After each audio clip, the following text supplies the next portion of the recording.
Tap that yawn in its stages. Don't do it, sucker. Cue the music. Can't you? It's very cool drum music. It's not that. What's going on, everybody, and welcome to another edition of Corner to Corner Wrestling Radio. That's right, we're live right here from Spreaker.com, from NewAttitudeMedia.com, C2C RadioShow.com, and all points in between. We're live, and you get an opportunity to hear the triple threat right here in your happy headphones. What's going on? I'm Stan Grubb, and my tag team partners, Rob Hefner, is here. What's the happening? What's happening? And he's on the mend. He's back. He's back in action. Brian Taylor. Hey, what's up? What's up, man? What's up? How is everything going, man? Who, me? I'm cold. Cold. I'm sitting in my kitchen with a jacket on. It's because you're cold-blooded. That's what it is. Cold-blooded. I think I'd be okay if I was cold-blooded. I have a heart, damn it. That's true. He does. Well, you gotta chip through the mold, the ice, and the snow, and then you get there. It's there. I didn't say what color. I mean, it's clearly a black heart, but He's a mean one. It's all gooey and it's dark in there. It gives you the. It gives you the Some heebies things and the gives you the jeebies. heebie-jeebies. Get your own line. That's mine. I stole it. Stole it from the Grinch. Some things give you the.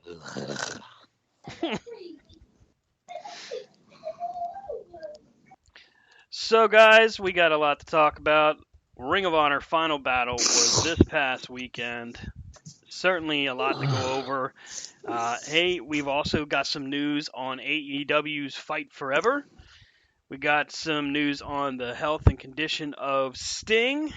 And, there's all sorts of stuff to kind of chew the fat about, even the news of William Regal making a move. We'll talk about that, but first and foremost, Ring of Honor Honor Club was announced Saturday night after the pay-per-view. Honor Club is back for $9.99 a month. You can enjoy all of Ring of Honor's programming, including some New Japan programming, according to Tony Khan. This is a big move for Tony Khan, and I think this gives him a glimpse as to possible success if he was to decide to put AEW on a streaming service. I saw where Sonny made a comment, and I can kind of see his point, where it feels like Tony Khan may not have listened or learned from TNA's weekly pay-per-view product, but I also feel like that's kind of a contradiction because that product for $10 a week, a pay-per-view quality product, wasn't bad at all. It wasn't until they went to the monthly pay-per-view that TNA started to struggle. my question would be, where did he say he was doing weekly pay-per-views? He didn't, and much like Sonny usually does, he jumped the gun on his comment, but I think what he was getting at was more along the lines of thinking that Ring of Honor was going to go a certain direction with charging people $10 a month for their show, but I don't know where he draws the parallel, but that's his take, so to speak. I mean, honestly, if I paid $10 a week and got 4 pay-per-view quality cards a month, at again $10 a pop, what's the difference between getting 2 pay-per-views a month on the Peacock at $10 a month? What would you guys think the projected amount of subscribers they'll have per month? Do you think it's going to be a heavy amount? Do you think it'll be a few hundred? I mean, we're talking Ring of Honor here. We're not necessarily talking a mainstream product name. Not yet, anyway. You need content first, much like the Peacock, Very true. Right? Yep. So they don't. When does the new Raw pop on Peacock? So let's take a look here. The relaunch platform features functionality updated, and they'll be able to watch all the classic matches from the full Ring of Honor archive. No. On Um, Peacock. When does Raw or SmackDown, the oh, new one, show up? I honestly don't know. Let me look that up. What is the delay? Because most of the people that get the WWE network is not getting to watch Raw and SmackDown. Let me take a look at that. They're getting for the pay-per-views and the older content. So right now it's 30 days. Okay. But So again, go ahead. you don't buy it to watch Raw and SmackDown. You buy it for the pay-per-views and Right. And the classic content. older content. Mhm. Yeah. So the problem with ROH and AEW and even New Japan to some regard, they don't have the content that the WWE has. Well, I mean, and that's So the thing. WWE owns multiple tape libraries. Like, we're not just Yeah. talking theirs all the way back to Coliseum Video. We've got Mid Atlantic, we got World Championship Wrestling, some of the NWA, Smoky Mountain, USWA, World Class, AWA. There, and I think there's even a few more that I can't remember what they are. Well, that's what they're saying. Like, I mean, they bought all those before Mm-hmm. they put out a streaming service, Right. So when they had that, they had the library that people could go to, and then they had new shows. Like Mm-hmm. Honor Club, you're going to have new shows. You're going to have, like I guess you were saying, like the full access to the Ring of Honor archives. Mm-hmm. Yep. But then what other shows are going to be coming? That's the only thing. Like, do I think people will join? Yeah, I mean, I think you'll get probably in your high thousands of subscribers right off the bat. Just seeing, because of, the pay-per-view they had the other night, people were like, oh yeah, this is going to be, and how they've kind of now set themselves aside, Mm-hmm. and to keep them, it's just like when the E started the stream, the network, like people signed up, and then some people were like, oh yeah, okay, and then they're like, nah, this is bull, I don't want this. Mm-hmm. Like I thought one of the funniest shows on there was Legends House, Right. and I thought for sure, okay, we can do at least a couple seasons of Legends House or Holy Foley, Mm-hmm. like even our Truth show was fun, but so that's the content you're going to need to keep people coming back. Yeah. I think a lot of it entails really just paying attention to what your core audience is. I mean, Ring of Honor's core audience, I think they'll definitely pay the $10 just to be able to access the old stuff. I mean, I don't see it as an issue. And think about it, for $10, $9.99 if you want to be specific, for $9.99, if you get 1,000 subscribers, that's 10 grand, right? 9,990 to be specific. But the bottom line here is that's money you didn't have coming in before, and that's before you put new content on the air. So it makes sense to add another revenue stream. That's only at 1,000. I would say, and the network, the WWE network, when it was at its highest, it had over 1 million subscribers. Now, granted, it's Ring of Honor. We're not talking about, AEW here as far as a streaming service, but with Ring of Honor having its own product now, and with it being owned and run by Tony Khan in a way that really does make good sense, yeah, I think that, Rob, you might be right. I think that we may be looking at a few thousand subscribers to start off. I mean, that's extra revenue. Even if you put that in a sole account just for Ring of Honor, that'll certainly help with production costs and paying for talent.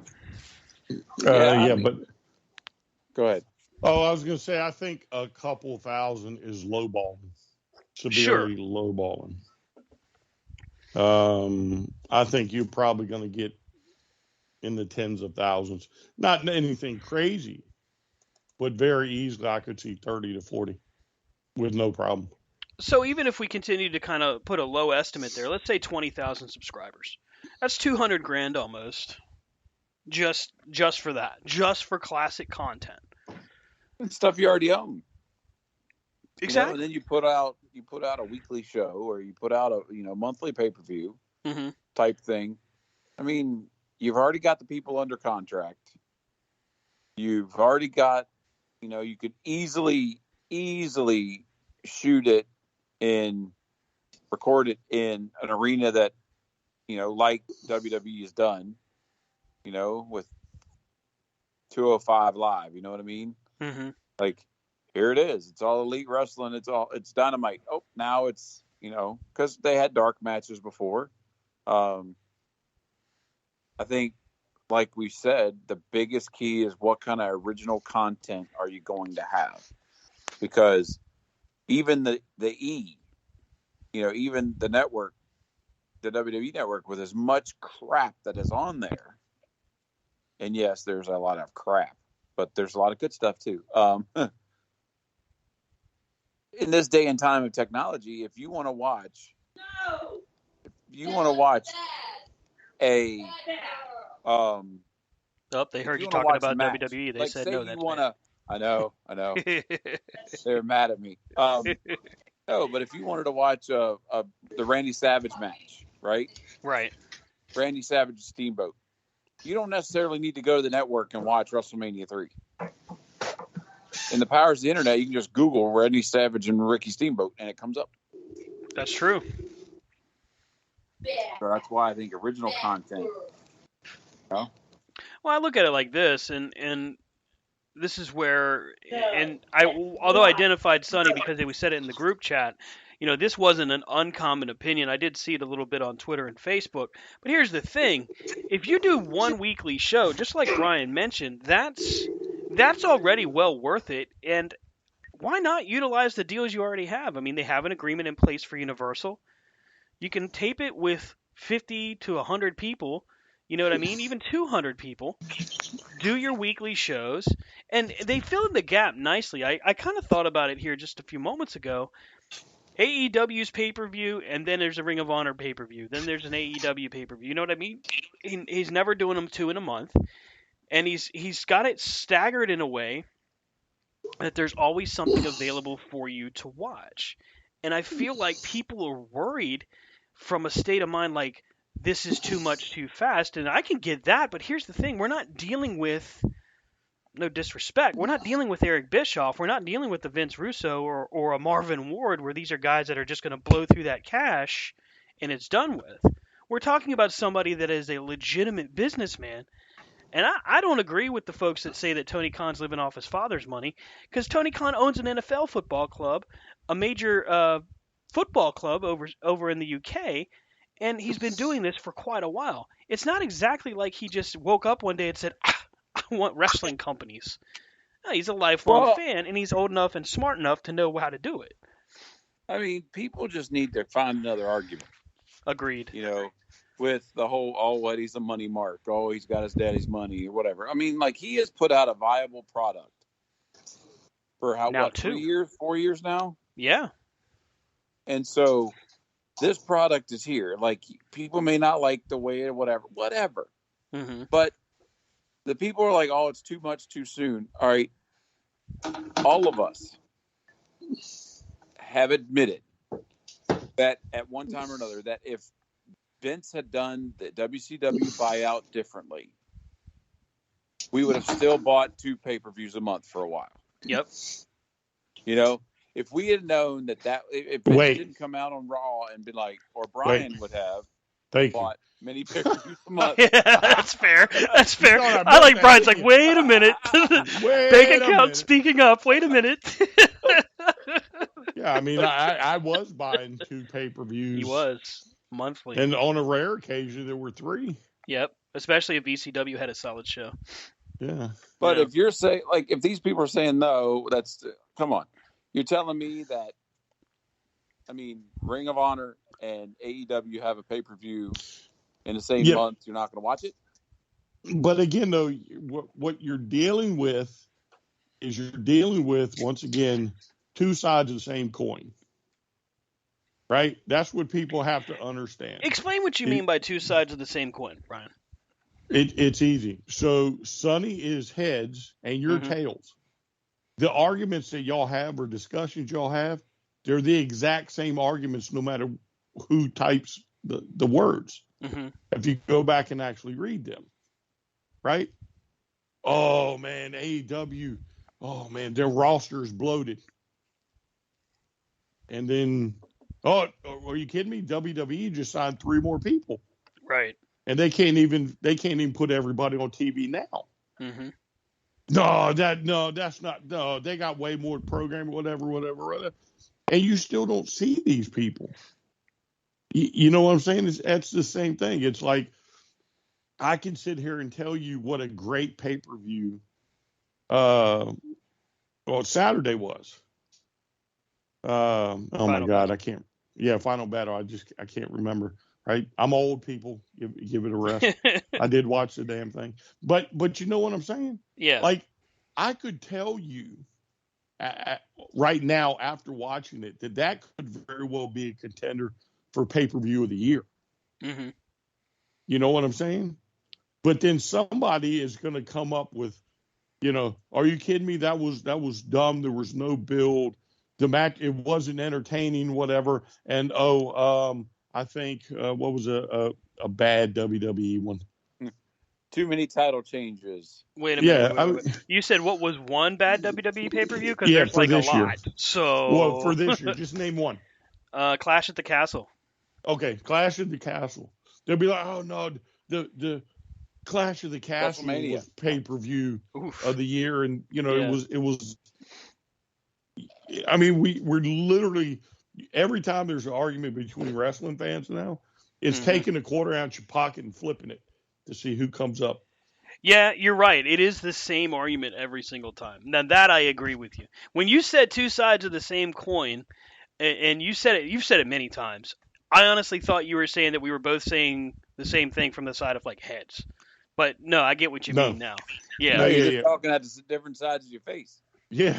That's it. Literally, if you go back and read what, like objectively read when you two get into these discussions, it's the same argument from different sides. I don't even like doing it anymore. Half the time when I do it at about two messages in, I guess, I'm like, nah, this isn't working. Because like you're right in a lot of ways. When I think about it, because like I will have that discussion. I'm usually good for a debate. I don't mind it. But after a certain point, if it ain't getting through, like if there's no, I see what he means. Maybe he's right. And if I don't have that moment, I'm done.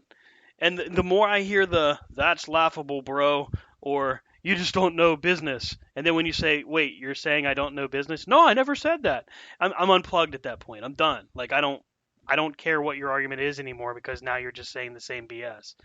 Like, I can agree to an extent that WWE's made strides, but at the same time, I'm not going to cloud my judgment enough to say, well, they're back. No, well, yeah, but they're not. You know I mean, really, the biggest thing the WWE or Triple H has done under his reign, the biggest thing just happened. With William Regal going back, and what is he, like vice president of something now? Yes, and I fully expect NXT to see a huge boost with that. Let's move into that story. NXT sees William Regal coming in as a vice president. They don't have an official title in place, except they did comment that it's a VP position. But he leaves AEW after what many would call a very successful run as a manager, and as it happens, people on Twitter, God, he's such a traitor, he left AEW. Or there's no way he'll ever leave AEW. Then there's he's leaving AEW because clearly he doesn't like how they run their show. Like, what the hell? Can't a guy just want to go coach his son? Like, isn't there a thing where, like, a guy can be loyal to a person he liked working with, too? Does it have to be all, like, blood and guts? Well, I mean, you got to look at the people. There's conspiracy theories with everything. Yes. I mean, everywhere. in life. Everybody's like, well. And if William Regal wouldn't have gone back, it'd have been, oh, he says WWE is worthless and he hates them and he'll never Right. work for them again. And now he's going back, and it's, oh my God, such a traitor. He's just going to be fired again, and it's going to be all the same stuff. And I mean, you could say that about anyone at any job. You know, people that leave one company and look for another one and then come back. Oh my God. But he was a respected person. And when Triple H was in charge of NXT, we saw what William Regal could do. It's when dumbass daddy had to get his hands in it, and they put more of the corporation involved in NXT, that we saw what it was. And if he hadn't have been fired, you know, he'd have got, like, come on now. Him doing NXT with all the colors is like Ric Flair and Sting coming out wrestling with the t-shirts on. You know, like they done. Yeah. They just there for the check, you know? Brian, with Regal going from AEW to WWE, I mean, the comments are comical on both sides. I mean, I ask a question again. Can't he just want to go be with his kid? Can't he just want to go and do that? Sure, why not? However, again, though, it's the same coin. Mm-hmm. You know, when he got fired from the WWE, well, one side was saying this. And then he asked for his release to say, hey, I want to go coach my kid. Mm-hmm. And Tony Khan's like, okay, you can go, but you can't be on TV for a year. Okay, works for me. Right.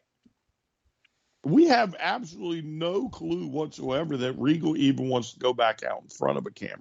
I mean, for all intents and purposes, what outside of the authority figure role where he comes out there once every year and says, War Games, what the hell was Regal going to do? But see, here's the other thing, too, and you can correct me if I'm wrong. Mm-hmm. But him going back, does that mean he can't go to Raw and SmackDown? Are we sure he's 100% tied to NXT?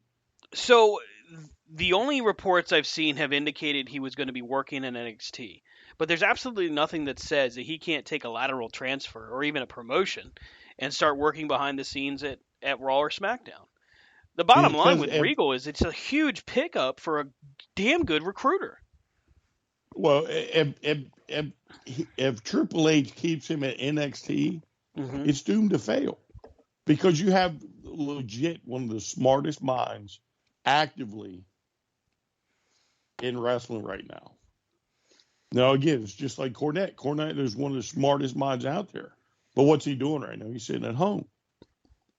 William Regal. He's worked. He's worn out of but I'm not talking like there would be somebody that would put up with it if they were generating ratings, especially in the back, right? But Regal is by far one of the smartest minds out there. Why would you take him and send them to your your B team, or C team, actually? Wouldn't you want him to be in a position where he had been a strength, where NXT had flourished? I mean, I thought they did very well with him there. So Raw and SmackDown, right? Well, not so much SmackDown, but Raw keeps dipping. Lowest ratings ever. Right, this hour was the lowest ratings ever per hour, right? So your Raw is teetering. Mm-hmm. And it's teetering because you're pumping everything into SmackDown, and Roman is primarily SmackDown, and all your titles are on SmackDown, and yada, yada, yada, right? So there's a lot going into why you keep dipping. I'd put him at Raw. I tell him point blank, Regal, I'm not worried about NXT. That's my training camp. Right? That's where people come to train. No, I want Raw to go back to having 5 million viewers. What's it going to take to get there? Or I want Yep. SmackDown to have 10 million viewers. Right? Here's the crazy thing about SmackDown, people, and this is what you need to pay attention to.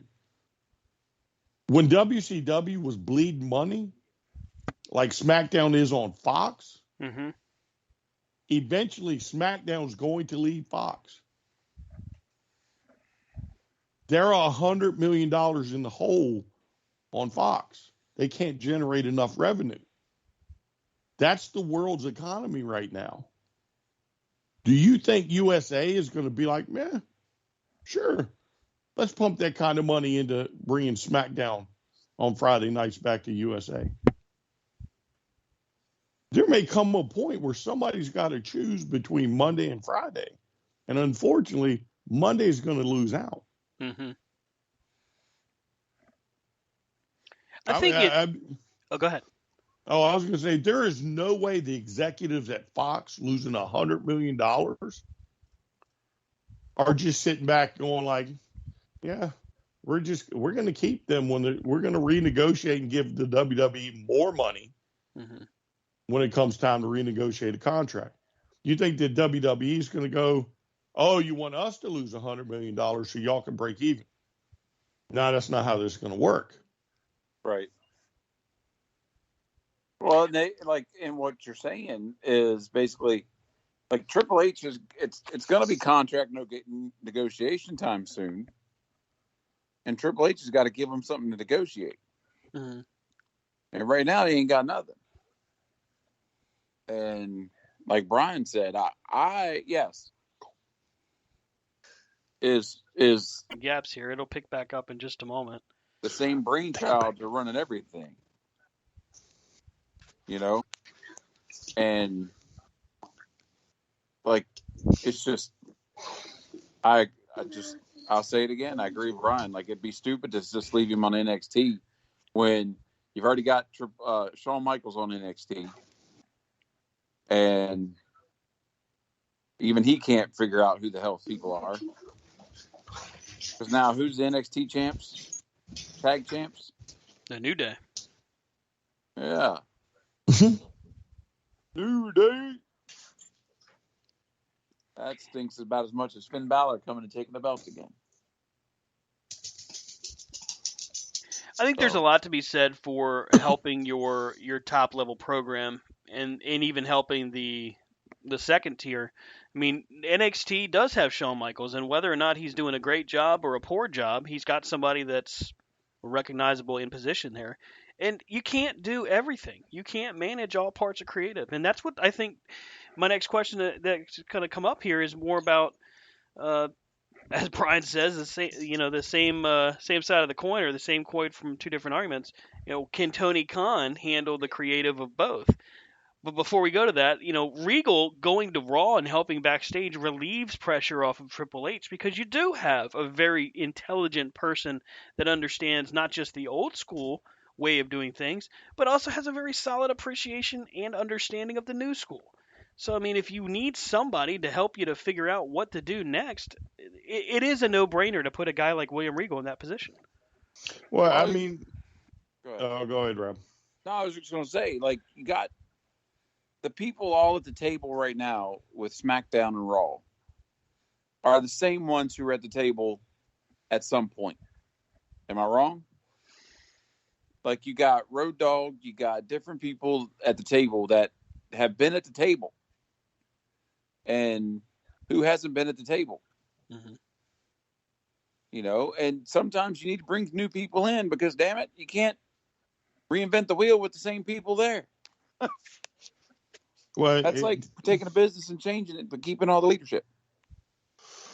I mean, to me, though, the thing you have to remember about NXT was designed to do nothing more than train tomorrow's stars. Mm-hmm.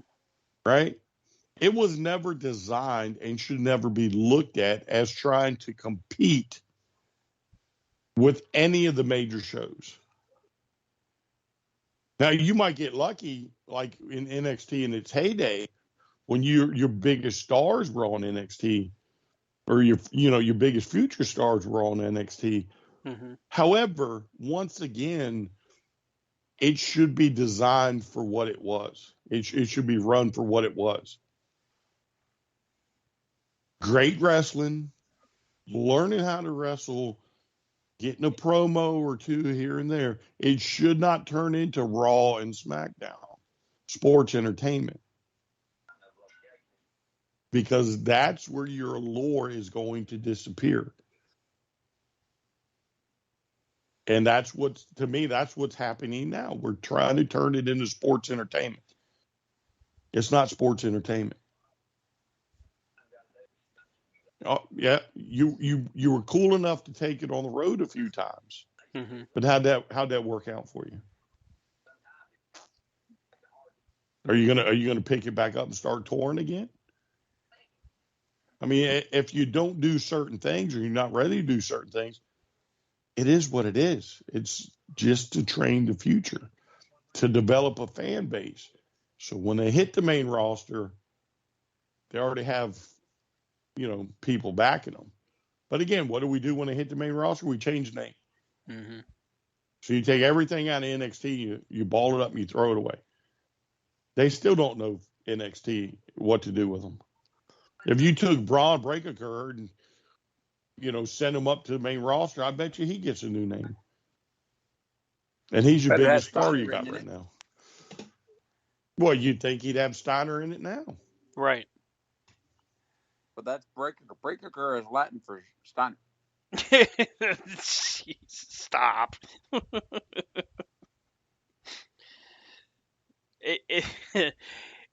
As far as how do I even word this? The creative concepts of what they done with some of the stars that had true heritage, I'll never understand it. I mean, literally, Curtis Axel was named Michael McGillicuddy when you could have just stuck with Joe Hennig and been golden. He has the legacy there. He's got the history, much like Ted DiBiase Jr., much like Randy Orton. I mean, damn it. Celebrate these guys. Why bury them? That never made any damn sense. Yeah, but back then it was Vince, right? Very true. But now it's Triple H, and he's making the same mistakes. Or he's making the mistakes that Vince already showed him. And what is the old adage? If you don't learn from history, you're doomed to repeat it. Definitely. And that's what we're doing now. Again, WWE is signing just as many people as AEW, and they have more programming, and you don't even see these people. Right. I think the alarming part of it really comes back to, how many times can you do the same thing before finally you go, okay, maybe this isn't the right thing to do. I mean, I'll give him credit where it's due. He brought back those that were lending something to their product, but I mean, are we really doing anything with them? You brought back Bray Wyatt. He's doing something. Not exactly clear as to what it's accomplishing, but he's doing something. Candice LeRae, just the past couple weeks, seemed to get back off the ground. Tegan Nox is the latest return, and she's now teaming with Liv Morgan. Not that I'm not happy to see Tegan Nox back, but what are we really getting out of that? Tegan Nox. That's fair. that's fair. Well, I mean, the list goes on and on and on. Mm-hmm. People that were released, right?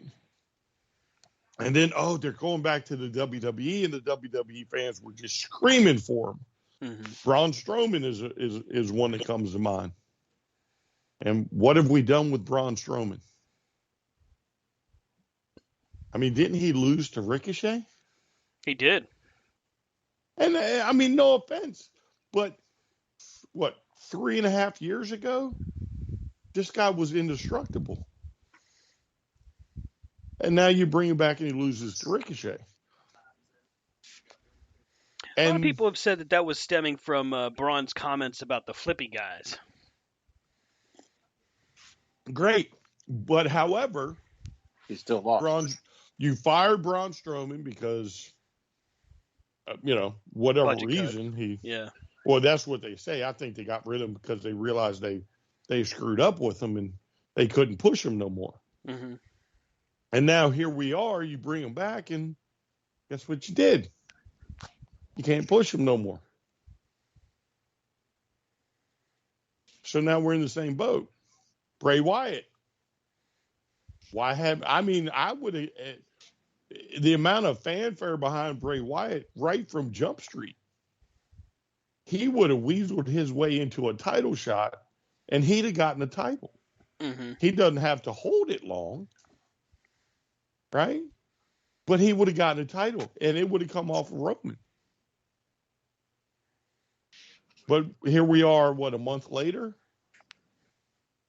And he really hasn't done much of nothing. Now, I understand the last week or so with Uncle Barry having his medical issues, and I can see that. But I mean, he's been back a month, and I mean, he's losing any momentum he had.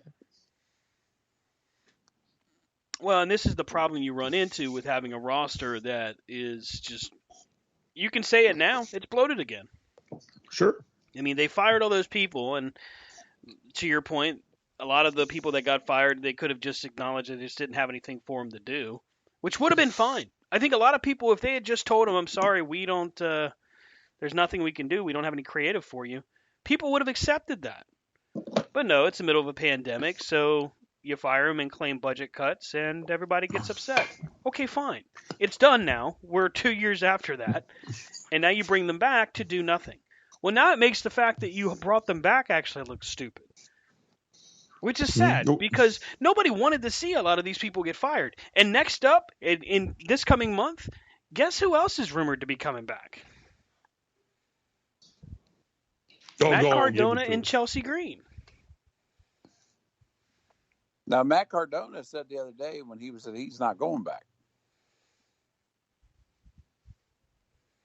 Now, granted, he could have just been pulling a shoot, but he did some show and he said that I'm looking forward to, I'm happier. I'm the happiest I've ever been. Control my own destiny. Mm-hmm. And but again, I have been wrong before. Oh, but again, though, you're taking, all right, let's say they do come back. And again, we can talk about AEW's bloated roster all you want.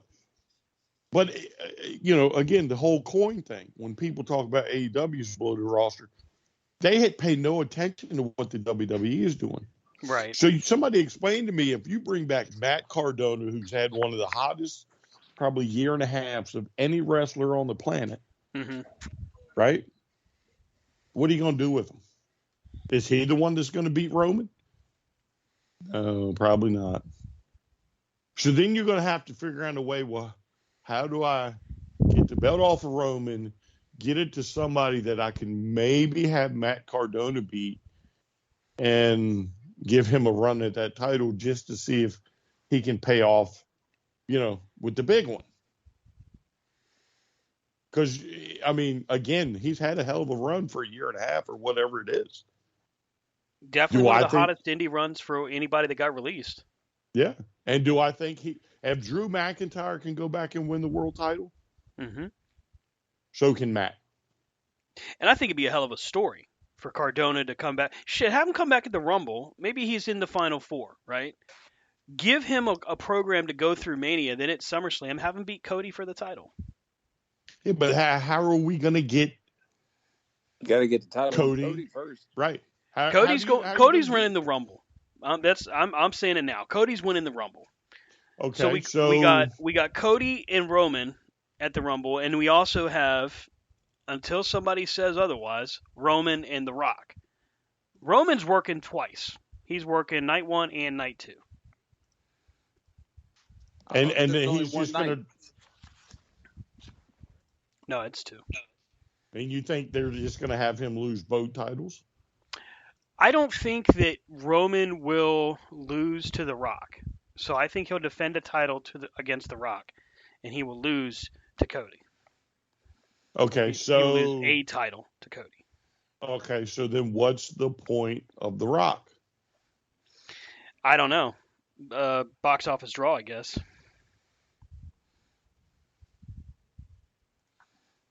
I mean, The Rock sells tickets, so People will come to see it and they'll pay for it. So Is there another point after that? No, not at all. Well, but if they're going to pay tickets to come see him, wouldn't you put the title on them and let them stay around for 6 months instead of having a one-off?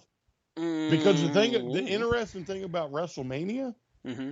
if I'm up to date on my Peacock subscription, I don't have to pay $45 or $50 one night and then pay right. So the box office draw to pay for pay-per-view is not what it used to be. So no, I'm talking about ticket sales, like actual. Well, tickets. yeah, I know that's what I'm getting at. But again, if it's a one-off, you're not driving ticket sales because on a pay-per-view, it's already done. Everybody buys already is subscribed to Peacock. I don't have to go pay my $50. I can pay my $10 and watch it on Peacock. Mm-hmm. But you want him to drive your ticket sales, which is Raw or SmackDown. So you need him to stick around longer than the Rumble to WrestleMania. You're going to need him to be on the back end of that as well. Would a storyline where The Rock and Roman are fighting over who will be called the head of the table be enough to not have a title involved? I mean, I've already said my feelings on bringing somebody like The Rock back. Yeah. I said it with The Undertaker. I've said it with a few other people. I think it's foolish that you have to go find a legend to drive your numbers. Well, and this all comes back to booking themselves into a corner when they first put Roman together. If everyone under the sun loses to this guy, well, now you have no one left, including people that are ridiculously popular like Kevin Owens, AJ Styles, hell, Johnny Gargano, Drew McIntyre. I mean, there's a big list of guys that are really popular right now in WWE. It's not just Roman. Hell, you could make an argument. I don't know how strong it would be, but you could make an argument that Sami Zayn could be that guy. Hey, he's one of the ones I've said is like, I could see this whole honorary Oos thing. Yep. I could see him at WrestleMania, him fighting, losing the belt, and him going, well, at least I got this one. And that's where Sammy turns. Mm-hmm. And he goes, well, remember that thing you signed? You had me sign that says I was honorary use, and you signed it too. Well, it actually said you relinquished that belt to me. Some tomfoolery. But you're bringing in these people. Like, you can't tell me that night one couldn't be Roman versus Cody and night two be Roman versus Bray Wyatt. Like, why not build that up with the two people you already got going on? You already brought Bray Wyatt back. Mm-hmm. Put him on the red brand or blue brand or whatever and have him run Ruckshot. You got the things there, like you said. I mean, I agree with you. I've said for a while that they're building themselves into a corner when you couldn't beat anybody. That the person that should have won would have been Kevin Owens back on the botch from hell. But, and frankly, and we've said it a number of times, had Owens come away with the title, you could have had that title flop back and forth between the two guys. It would have made perfect sense. Right. I mean, I'm not like, I kind of go with Brian on you don't need to flip-flop belts back and forth all the time. But the fact that you've had this guy beat everyone, you've brought back legends that this guy has beaten. Right. You stand him up, he knocks him down, and now you beat, you have essentially, and everybody's like, well, he's like the new Four Horsemen. Even the Four Horsemen lost. Right. The Four Horsemen were just as entertaining chasing as they were being chased. Because they were the Horsemen.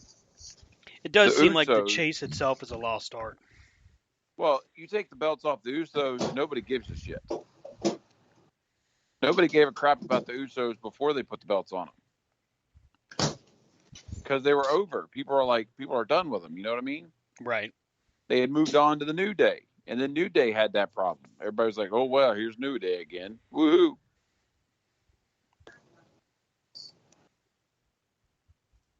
And so I think bringing The Rock back is stupid because he doesn't need it and WWE doesn't need it. Because like Brian said, what are you going to do on Monday? Mm-hmm. The Rock's schedule is only going to be, I mean, the man's busier than anybody in Hollywood.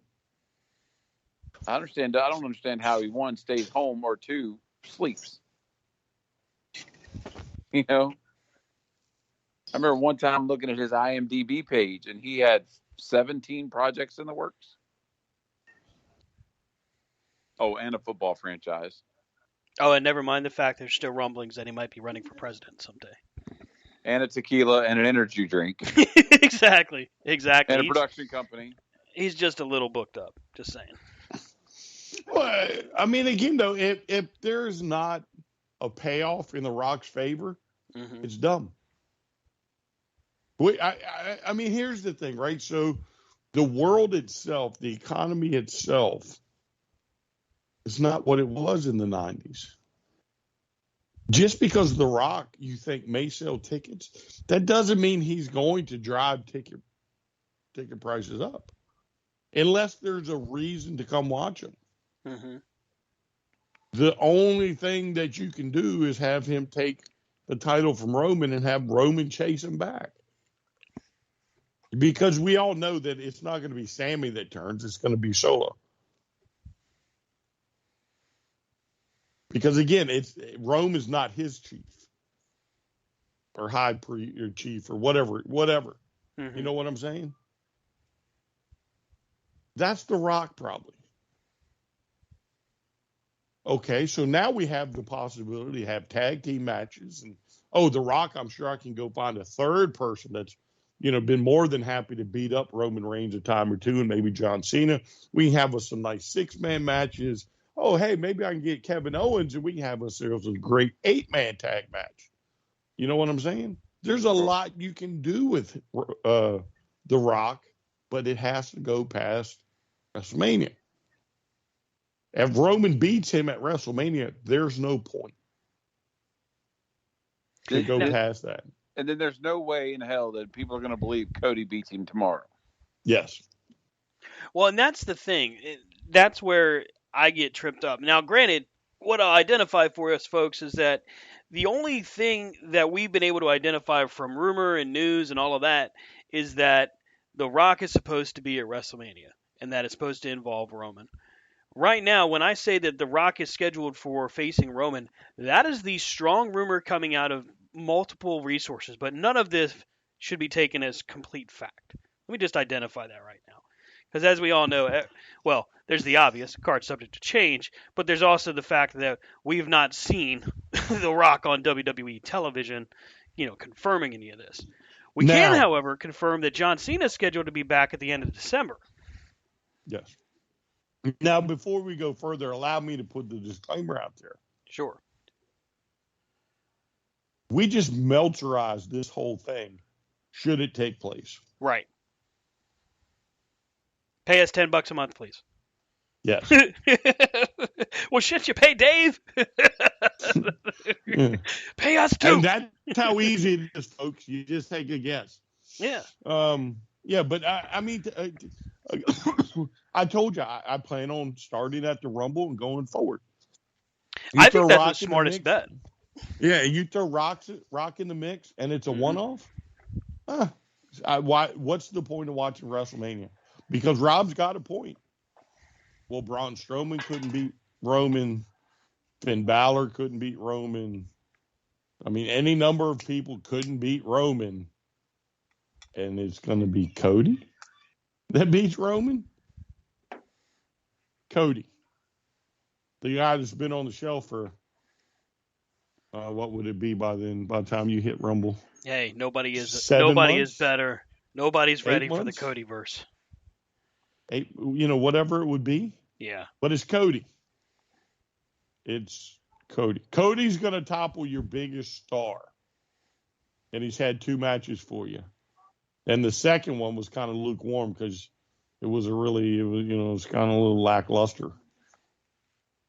The whole Seth Rollins versus Cody was not the most brilliant feud that Cody's had. No, but that Hell in a Cell match is going to go a long way in his legacy, though. Sure, maybe it does. I mean, Cody Rhodes versus Dustin Rhodes is going to go a long way Absolutely, in his legacy. yeah, very true. Very true. But a one-off match that doesn't really do much overall. Mm-hmm. I mean, it's just it's a notch in the headboard. Yeah. It's a tough call because you've put a lot of marketing material behind Cody. He gets hurt, works hurt, which I'll say it again, is going to go a long way for him. But to have him come back at the Rumble, win the Rumble, let's just say, and then challenge Roman and beat Roman, I like Cody. I'm a huge Cody fan. But I can't disagree with that being. Are you sure you want to go that direction? Maybe not stretch that to SummerSlam and let Cody kind of work his way through it. Yeah, I don't know. And I like Cody. I love this. I want Cody to win the title. Don't get me wrong, but there's room to question that. Look at what happened with Triple H when he did it. Got hurt, tore his quad, won the Rumble, automatic title, basically. Yeah. Well, I mean, so listen. So, I've had a soapbox for years. The soapbox is called Roman Reigns. Mm-hmm. But I'm going to be the first to admit it would be the dumbest thing imaginable, and I would probably stop at WrestleMania the moment it happened if Cody Rhodes beats Roman Reigns. What they have done for Roman Reigns, they have proven me wrong, but that is a freight train that runs through pro wrestling right now. Because whoever's writing it, whoever's coming up with it, whoever's involved with it, they've struck gold.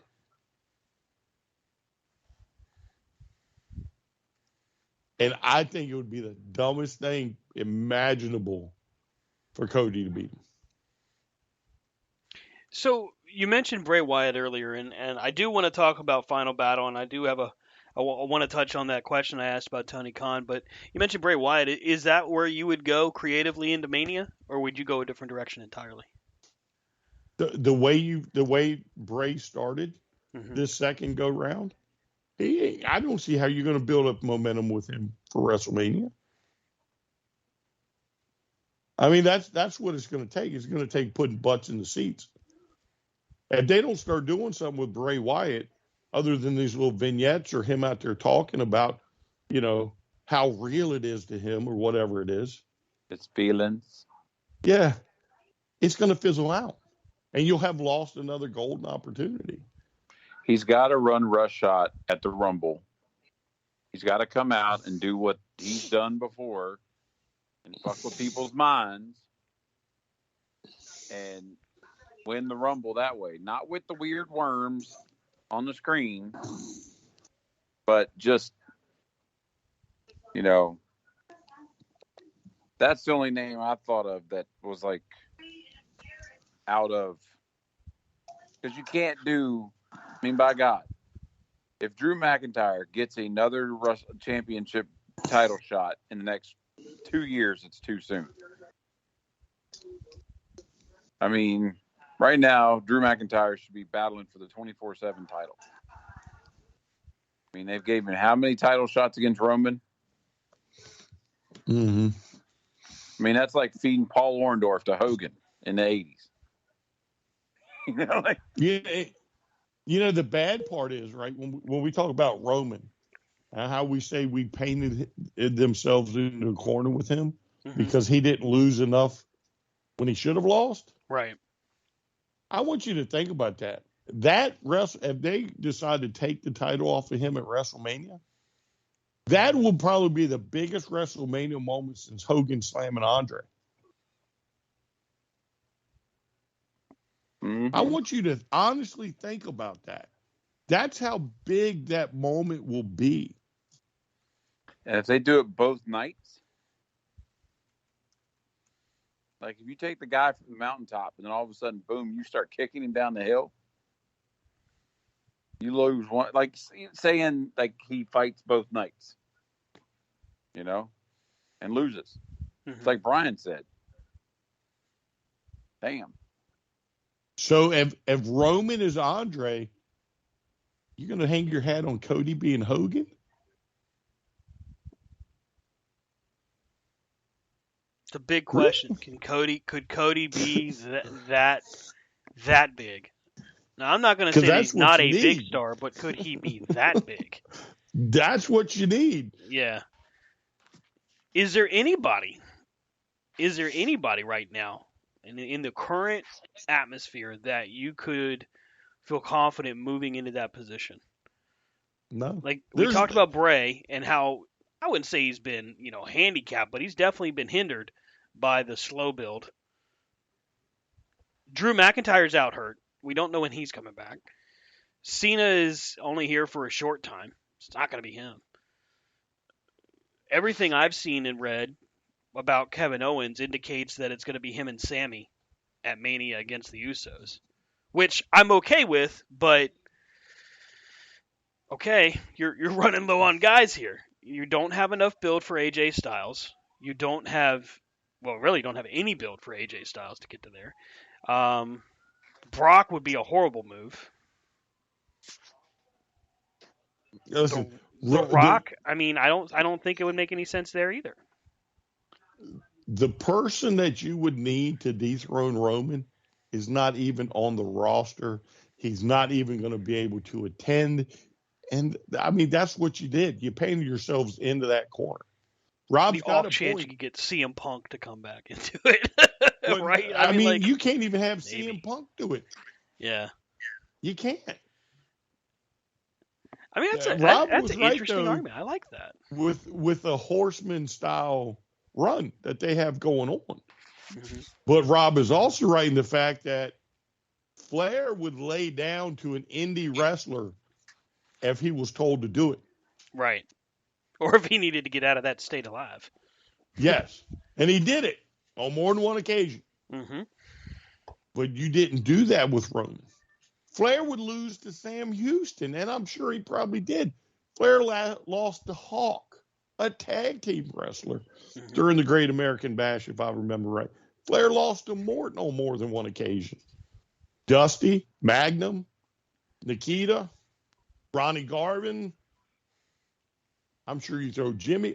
You know what I'm saying? Mm-hmm. Like with Flair, while he will go down as being the best ever or one of the best ever, the fact of the matter is he could be beat at any time until the stakes were so high that he would cheat to win.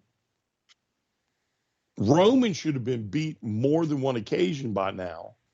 And I couldn't tell you the last time he lost a singles match.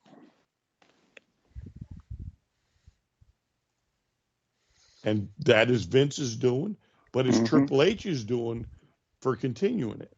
Mm-hmm. The best thing Triple H could do or could have done when he took over is the very first night of booking is to have Roman lose a non-title match. Just to show them that somebody can beat Roman.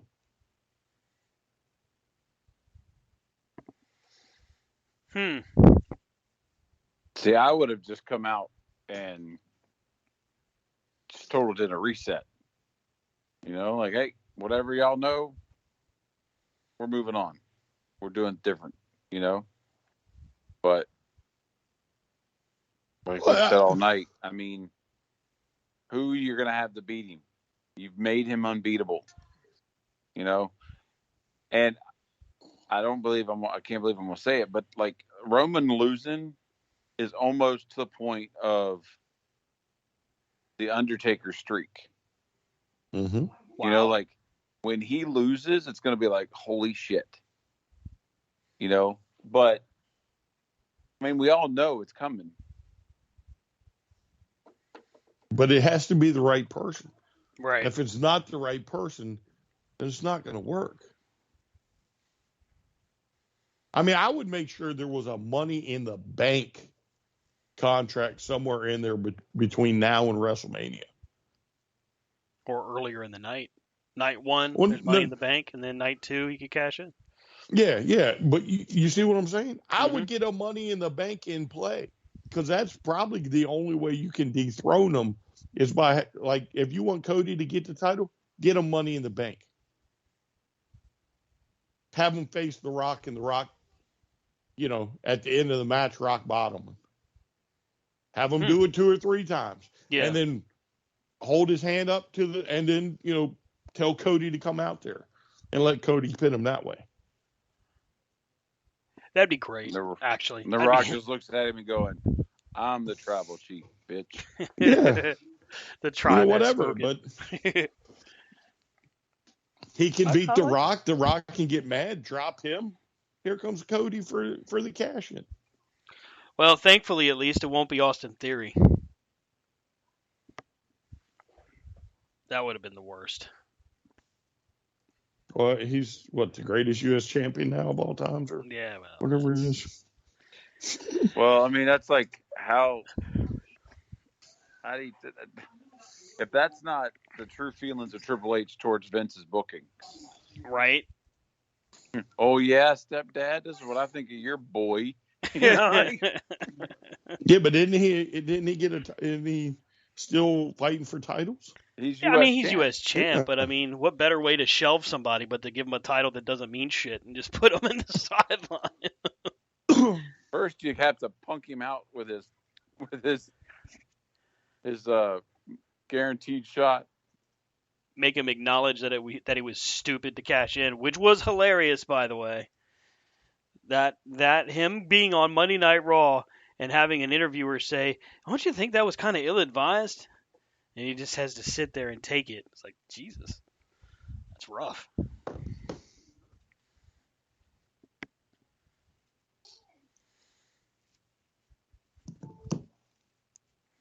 So look, I do want to talk about Final Battle. It was a great pay-per-view. I want to go over, but I did have a question. I'd asked it a little bit earlier, and no. Too many questions. Okay. Too many questions. Too bad. Got one. You're going to answer. Yes, I will be getting New Japan World so that I can watch Wrestle Kingdom. Mercedes make her debut at Wrestle Kingdom. That is a good observation. Sasha Banks, formerly known as Sasha Banks, Mercedes Moné, I think is what they're going to call her, booked for Wrestle Kingdom. We don't know for what yet, but she is officially booked and being advertised. She is not taking wrestling bookings until January. That was the line that was given to the folks that were promoting WrestleCade, who attempted to bring her in. They were going to pay her over $30,000 for one appearance. And they had to actually tell them no, because she's not able to take any wrestling bookings until January. There's rumor and conjecture right now that says that WWE negotiated the Sky might be really seriously hurt here, folks. Anyway, there's rumor and conjecture saying that Banks, Vernado, however you want to pronounce it, has been negotiating and getting her way, and basically is no longer working for WWE come January. So she's scheduled to appear at Wrestle Kingdom again. We don't know exactly for what yet, but it is a little coincidental that New Japan just introduced their own women's championship, and who's their first champion? Former WWE superstar, women's tag team champion, and NXT women's champion, Kairi Hojo, formerly known as Kairi freaking Sane. First off, pumped to see this matchup if it happens, because Kairi Sane's amazing. And, I mean, Sasha Banks is Sasha freaking Banks, right? So that's huge. But the fact that she has held her ground this entire time, including when Vince left and Triple H came back, because Triple H called her, texted her, "Hey, Sasha," or Mercedes, whatever. This had to happen, and she's basically said, no, not going to. Look, she was even backstage at one of the shows to hang out with Bayley. Uh-huh. You don't think they didn't sidle on up with a briefcase full of money? Oh, yeah. And you can't blame them for doing it. You got to back the truck up for a star like her because you need her. So let me just like, so we have Wrestle Kingdom, which is what, the 4th? I think it is. Night 1 is like the 4th. January 4th. Yes, I believe so. Yes. But then let's flash forward just a little under, no, about a week later. There's a certain somebody that has a tag team match with another little certain somebody and their partner. And one of them is a mystery opponent a week after Wrestle Kingdom. All Elite Wrestling's headed to Los Angeles on the week of the 4th. 4th, I believe, is on a Sunday. No, that's a Saturday. So the week of the 5th, which is that Sunday. It's going to be Saraya and a mystery partner against Britt Baker and Jamie Hayter. No, I think that's the 11th. I think it's a week later. Yeah, you're right. It is on the 11th. So conveniently, we've got Wrestle Kingdom, Mercedes Banks or Mercedes Monet, whatever the F you want to call her, making her New Japan debut, which is already huge news. But let's go ahead and position this even further and go to this mystery partner. If she's a free agent, let's just say she doesn't sign with AEW. Let's just say she goes on a Matt Cardona kind of run. Because she definitely could. You can't tell me, and I don't care what anybody says, whether it's Cornette, whether it's freaking Sonny, Dutch Mantel, Booker T, because they're all the kings of bad takes. You can't tell me that if Sasha freaking Banks is rumored to be at Dynamite, that doesn't drive ratings. Sure. And you can't tell me right now that Tony Khan hasn't already ponied up the money and is just waiting to give her the check. He probably wired it the night she left.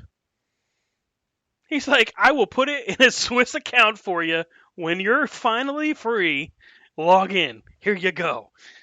Listen, I would. All he has I'd to send her a do- freaking email. all he has to do, even if he doesn't get her for the 11th, right? All he has to do is that Rampage. Wrestle Kingdom would be what, 2:00 in the morning? Yeah, 2-3 o'clock. Okay, so then Dynamite would be around 8:00 that night. Mm-hmm. All he has to do is show a little footage from Wrestle Kingdom, because we are going to have people from New Japan, Impact, AEW, WWE. So this is going to be like one of these super shows we've all been waiting for. A true Forbidden Door event, honestly, taking place at Wrestle Kingdom. Say what you want. These people are actually opening the door completely open. Yes, but all he has to do is manage to slip in some footage of Mercedes. Yep. Doesn't even have to say her name. A little package. Doesn't even have to name. And that Wednesday night Dynamite the following week, the numbers are going to soar. He doesn't even have to say she's going to be there. You can bring out Thunder Rosa, and it'll absolutely piss the crowd off. But it'll probably be the biggest crowd. Oh, my God. Yeah, Just that would be an unhappy crowd. Yes. Well, I mean, I would get mad, too. I'd probably throw some at the TV. He got because it. I honestly cannot wait. Right? I love what's going on in the world of professional wrestling now, where FTR can be the champion in 3 different companies. Mm-hmm. Or Mercedes can wrestle wherever she wants. You know what I'm saying? I love that the Forbidden Door is almost gone now. I absolutely love it, because now you're going to get like matchups you've never thought you'd see happen. And that's what we should have been getting all along. Because that's what you got in the 80s when we grew up watching this. Mm-hmm. It's my childhood, man. It's still real to me, damn it. I think we will end up seeing and I think Triple H is the guy in charge of WWE to make it happen. We will end up seeing a full Forbidden Door type event within the next few years. Well, listen, they've already announced Forbidden Door 2. Yep. They never said it was New Japan, No. unless I missed something. Imagine. It's just Forbidden Door 2. Roman Reigns against Kenny Omega. Well, imagine. People will pay to see that. People will pay big money to see that fucking thing. When Tony Khan and William Regal discuss a release. Right. Then, there's somebody on the phone. Because the WWE had to be involved. At least at a small level. With the part of the contract saying he can't be on TV for a year. Mm-hmm.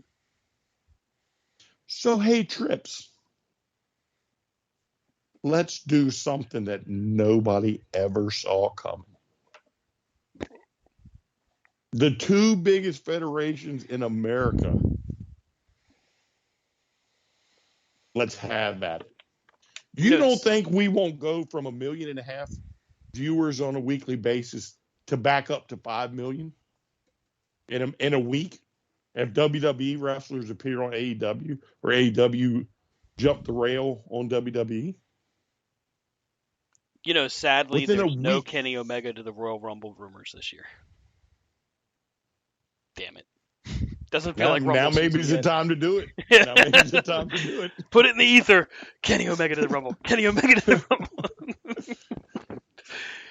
Rumble. So here's the question I had for you guys. Ring of Honor's Final Battle may have been their best pay-per-view that they've held under Tony Khan yet. We're going to talk about it here in a few moments.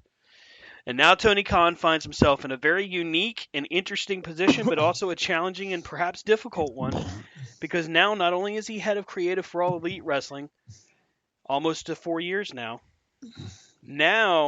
he's coming up on almost a year of being in charge of Ring of Honor. Can he continue to be in charge of creative for both promotions and do it as successfully as he had so far?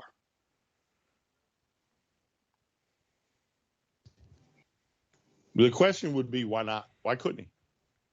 Because again, they don't do what the WWE does. True. Or did. I don't know if Triple H still adheres to this. Under Vince had everything done. It was Vince's vision, Right. Nobody else's. Right. You couldn't cut your own promo. You couldn't cut your own match. You couldn't do, any number of things. Right? Everything was all Vince's. Every last thing was Vince. Well, Now, we've heard that in Tony Khan, Rob, tonight you're going to beat Stan. I need you to hit this point, this point, and this point. I don't care how you get there.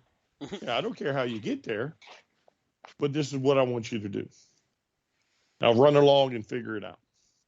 We'll kick him in. Oh, by the way, Stan, when you insult Rob's mom tonight, make sure that you bring up that this, and this. Whatever else you got to say, go say it. Mm-hmm. You know what I'm saying? Right. I mean, it's a known fact that AEW, the wrestlers, they cut their own promos. Mm-hmm. They do their own spots in the matches. It's not that hard to, let's make sure that we keep Kenny on a winning streak, and because eventually he'll get the world title back. You know what I'm saying? It's not hard. I mean, that's the way wrestling should be. Mm-hmm. There should be an element of, you coming up with your own stuff.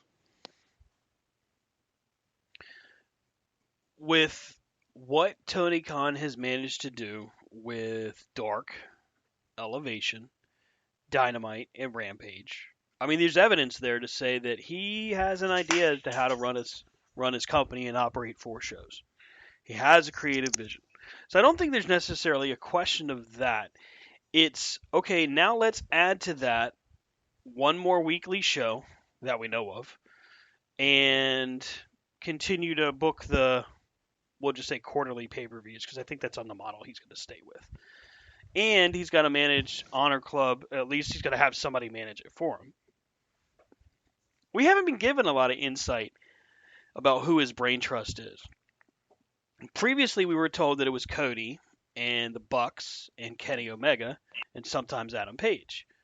But it really doesn't appear that that's the case anymore, especially since Cody left. As a matter of fact, when Cody was getting ready to leave, we kind of got some inside info from that from both Cody and also during, I don't know if you watched Road to the Top, where really Cody noticed and pointed out that it was really Tony was at the top writing everything and everybody else was kind of asked here and there, and that was it. Not to say that he's like a Vince McMahon Iron Fist kind of thing, but you get the idea. So, I mean, it's a challenge. I could see why people would ask the question. I don't know where I stand on it. I'm not going to lie. I do wonder if he's going to be able to handle it. It's not to say that he's not creative enough, but that is a lot to add onto your plate. But again, though, he's not doing it alone. He does have a booking committee. They just came out and announced certain people not too long ago. Chris Jericho being one of them. So he does have that. He, as the owner, has the right to say, no, I don't like that idea. Go give me another one. Mm-hmm. But he is not Vince McMahon, who is, oh, you know what? Yeah, we got an hour till showtime. I don't like any of the show tonight.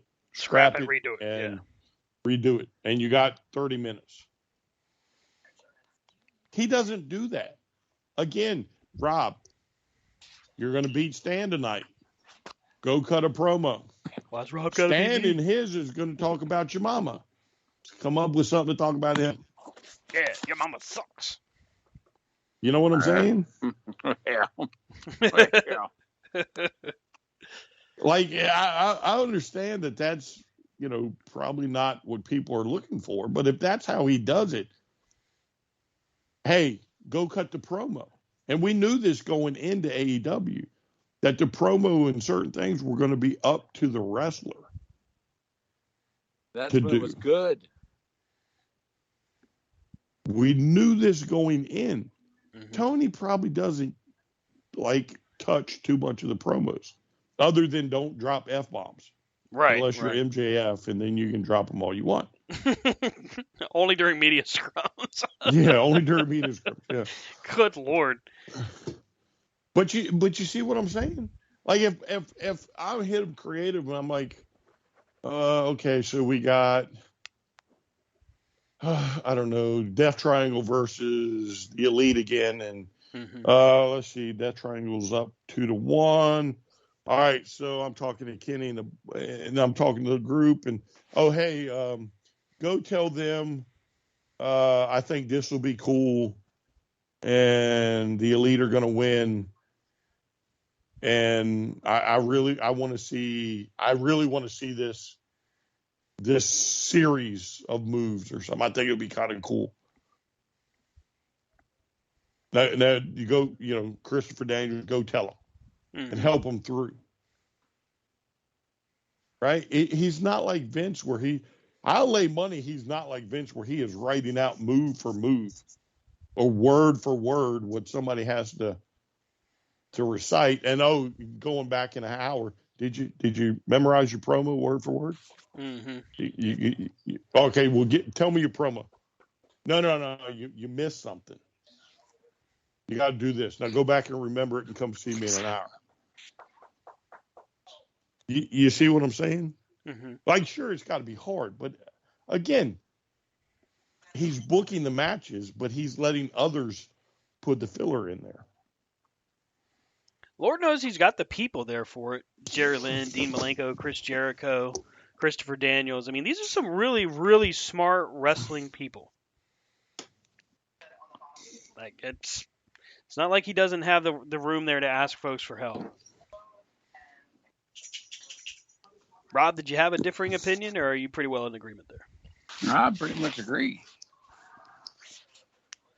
Yeah. Again, it goes back to what we said the first part of the show is it's the same argument coming out of a different side of your face. Well, alrighty then. So we've hinted around about it, talked about it only a smidgen. We're going to talk about Ring of Honor's pay-per-view, where hey, final battle. We gotta go. And that's it. Have a great night, everybody. Final battle. I said it earlier. Could be the best Ring of Honor pay-per-view since Tony Khan took over. Just from start to finish, really, really solid delivery, and even a couple of I wouldn't say huge surprises, but something that was a bit of a shock. Let's see here. I've got the card pulled up. We'll run through it. Now, in the pre-show, we had a few matches. Willow Nightingale won her match against Trish Adora. The Shinobi Shadow Squad lost to 2.0. And there's a third one that I can't remember. Oh, yes. It was Top Flight against... Who did they take? Oh, the Kingdom. And there was a fourth too, I think. And there four. Maybe. I'm looking that up real quick. 0 hour final battle. So we'll talk about the couple of observations I had. First off, I don't know that there's going to be another person as popular right now as Willow Nightingale. She has a really, really bright future ahead of her. Trish Adora also could be a solid pickup. I don't think she's under a contract to anybody. If I was Tony Khan, I would get on that to keep that women's division flush. It was Jeff Cobb against... damn it. I can't find the name of his opponent. Oh, Mascara Dorada, formerly known as Lince Dorado. Jeff Cobb, I believe, won that one. Yes. Top Flight and the Kingdom, great tag team match, great chemistry with these four guys. But please, Dante Martin, please stop doing that hesitation dive from the top rope to the outside, because you almost crushed your whole face. Goes up there, he stands there for a second. Oh shit, lost my balance. And as he falls, he smashes his face on, I want to say it was Matt Taven's head. Just collided, and it was so nasty looking. Just stop doing it, man. That's like the fourth time he's almost broken his own neck out there. At some point, you got to say, yeah, that doesn't work. Maybe I shouldn't do that. Just a hunch. Well, I'm tired of that whole thing anyway. You know. What's that? I'm tired of the we're gonna do the running out, having to do all the moves over the top rope, and then everybody standing on one area, and we're all gonna jump. Oh. Because come on, in reality, if you're sitting out there and some guy jumps over the ropes and comes down at you, what are you gonna do? I'm gonna do like Samoa Joe, just walk away. Yeah, you gonna move. Nope, you ain't getting me. Or you gonna catch him like a lawn dart and be like, ding.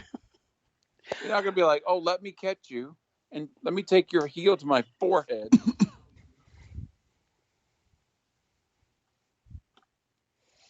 Yeah, it's such a dangerous combination when you do that, and plus the fact that you're standing there and you're just wobbling around like a zombie, waiting for them to finally do whatever it is they're going to do. Most times, at least with Ring of Honor, most times that wait is pretty short.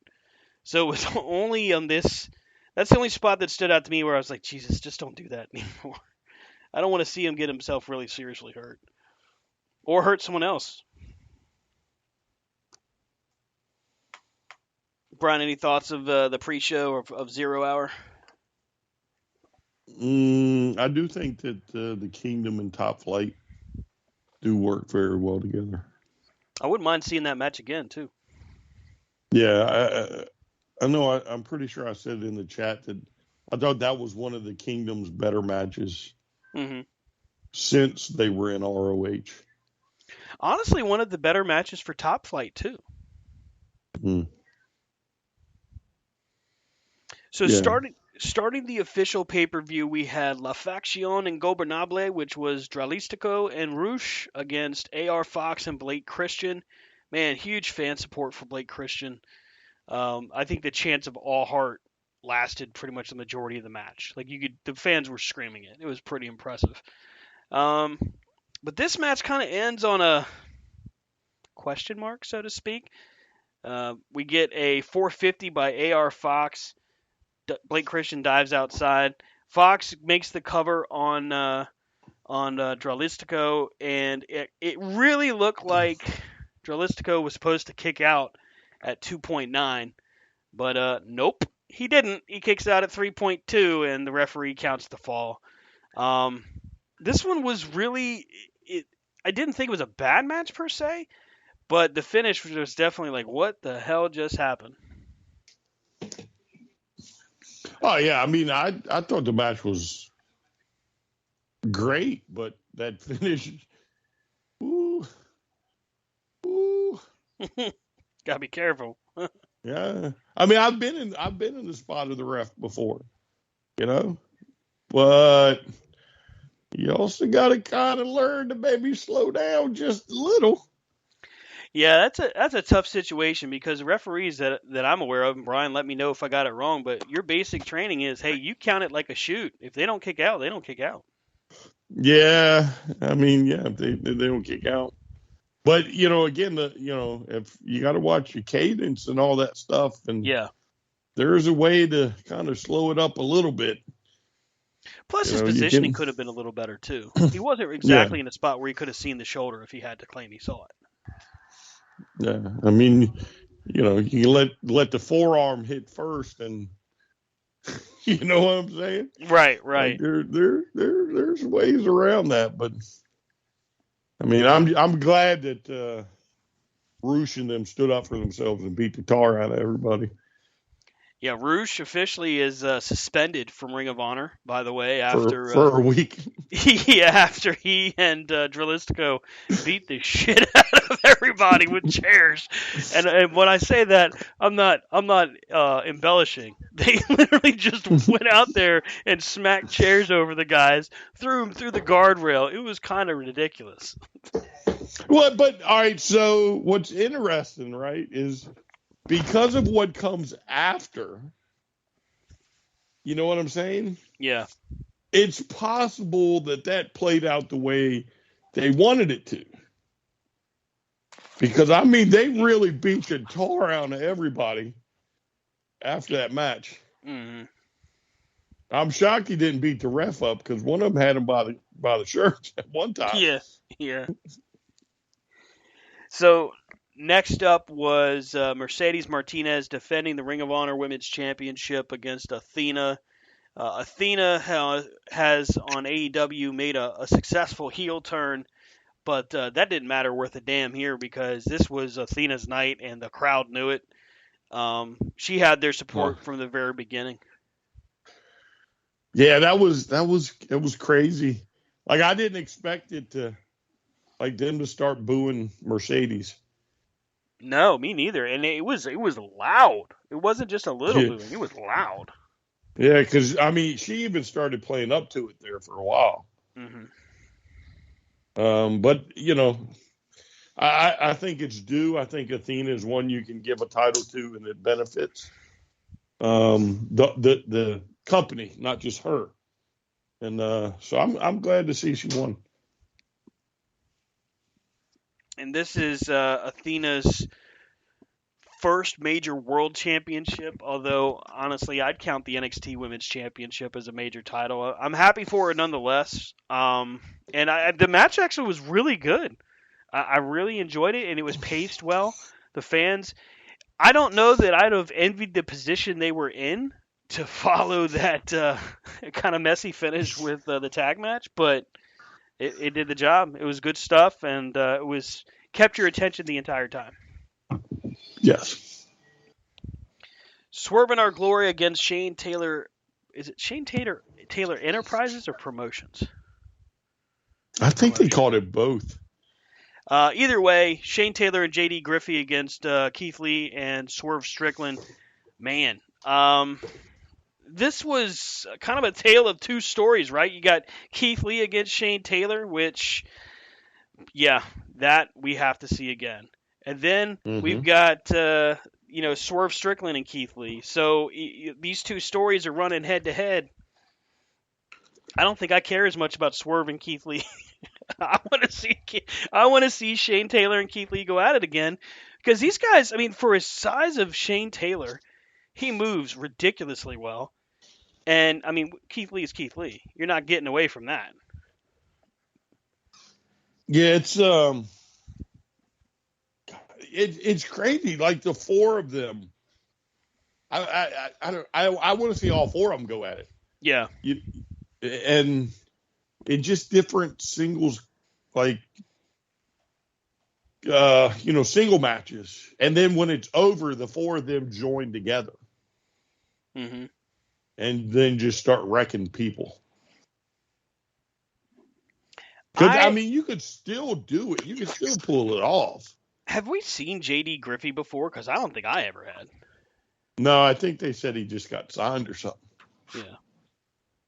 So, and because where was he from? The West Coast. I don't know. They could have said from. I think around Washington or something like that, maybe. Yeah, I mean, it could have literally said anywhere, and I've just said, "Oh, okay, cool." I had no idea, but I mean, he moved well. He was very, very crisp with what he did. A couple of those Shining Wizards looked like he literally knocked their heads off, especially on Keith Lee. Keith Lee just knows how to move that head around, just so where he takes that shot and you're like, "Oh God, he's dead." Yeah, it was interesting because I guess he's more of like a martial artist, type wrestler, but. It was funny though sometimes where he'd try a move on Keith Lee and Keith Lee would shake it off and he'd be like, "Uh-oh, what did I do now?" So, but I thought that was an excellent match, and it's weird to have a match though that ends with so many different avenues to go down. Well, and let's break this ending down a little bit. You get, the interaction between Keith Lee and Swerve, where finally Swerve, I guess, separates from Keith Lee, even though he said he'd be there for him the previous week on Dynamite. Never mind the fact that Keith Lee had walked out on him before. I guess we forgot about that leading into this match, but Swerve had a plan, and that was his plan. He walked away. But that was after it was a miscommunication between the two, and Keith Lee levels Swerve with a forearm just blast. Then Shane Taylor and JD Griffey work over Keith Lee. Keith Lee still comes away with the victory after hitting the Big Bang Catastrophe, which anybody else I'd have had questions, but Keith Lee, I'm all for it. That was okay with me. Just a great finish overall. And maybe Brian's right. Maybe we do get to see this again, regardless of the feuds, and damn it, let's just see what happens. Yeah, I mean, think about it. So now, even though you have Keith Lee and Swerve on opposite sides, you can still do Griffey and Swerve. Right? It would be easy to have them two go at it. Of course, you got Lee and Taylor. Them two can go at it. And then you have Lee and Griffey and Swerve and Taylor. And then 6 months down the line, they're like, what are we fighting each other for? Let's just, run amok. So, because Keith Lee can be a bad guy. Yeah, I wonder how that looks. How Keith Lee versus anybody as a bad guy looks. Well, weren't him and Shane kind of? I mean, they were in the middle. I felt like they were more in between because the Acclaimed was just so popular. No. Keith Lee and Shane. Oh, Shane Taylor. Taylor. Yes, they were heels back then. Yes. Yeah.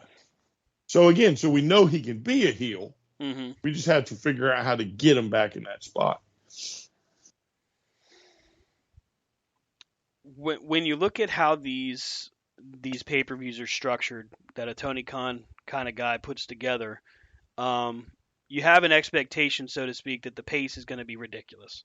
And Final Battle, yeah, they kept the pedal to the floor the entire night. They go right out of this great tag team match to a 6-man match with the Embassy, which is Brian Cage and the Gates of Agony, against Dalton Castle and the Boys for the Ring of Honor 6-man championships. And again, just a hell of a match. all 6 of these people really shined and showed that they belonged in the ring here.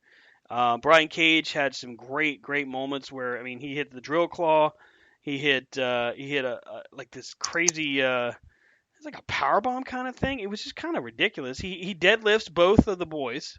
Toa does. I mean, there's just crazy stuff happening during this matchup. Yeah, but I mean, you just had to know though that it was the Embassy's night. I like right? the Gates of Agony. I want to see more of them. Oh, I I want do to see too. them do something more as a tag team. Well, and again, but you know, well, that night, Saturday night, is setting up for the future. So I think you're going to get the Gates of Agony. You know, you're going to get some tag team matches with them, Mm-hmm. and it's. I mean, it's only a matter of time before they cross paths with the champs. Now, Rob, correct me if I'm wrong. Were you watching any of the Ring of Honor pay-per-view? I know that you were kind of busy leading up. Yeah, I was out and about. I missed most of it, but Okay. I've been catching highlights here and there. Well, as always, chime in where you see fit. I just realized I'm sitting here looking through. I was like, wow, I haven't really heard anything from Rob. Let me just check in, make sure he All doesn't right. forgot about him. I'm used to being ignored. Hey, Rob, I have a question for you. Do you know what makes Daddy Magic's nipples hard? No. I can't believe I just said that. Out loud. You said that Right. shit out loud. Well, the only reason I ask you is because right after this tag match is done, we go backstage and Top Flight is getting interviewed about their big win. 2.0 goes back there. They're not impressed. There's a big brawl between the 4 guys that breaks into the crowd and then into the ring. But somehow 2.0 takes over and stands tall. That's where Daddy Magic decides to ask the crowd if they knew what makes Daddy Magic's nipples hard. I don't put that under the category of things I thought I'd never hear in a promo. So tell him what does make his nipples hard. Didn't he say? Bucket Hat Jones. He says that after Chris Jericho beats Claudio, he's going to be in a tag team with Jake Hager, and they're going to call it the Hat Trick. First off, you know, thank God for Matt Menard. He's hilarious. Again, I never thought I'd hear the day or see the day where that would be said in the promo, but I mean, you know, he's damn entertaining. You can't really argue with his train of thought. Well, I mean, the crowd. This was another one that the crowd like should have been against them. Yeah. But they were cheering for him. So it's crazy. But again, this is where I talk about where like ROH is starting to flesh out some, right? And if Tony Khan is smart, Top Flight goes to ROH, 2.0 goes to ROH. Now you're starting to build a very solid tag team division. Mm-hmm. You don't really need either one of those two on Dynamite. It'll clear the way for other people. So hopefully they can go there. Hopefully Athena can go there and, you know, build some momentum and come back before coming back up to the main roster. I mean, you've built a good foundation there. You've got your core group of talent. You've got your core guys that you can have at the top, middle, and at the bottom. There's nothing that says that Ring of Honor can't grow from here. And let's be real, Ring of Honor didn't necessarily have a huge audience before. And that's under both Gabe Sapolsky and Sinclair Broadcasting. So, yeah, but I would say it was a niche audience because it didn't get out. Sure.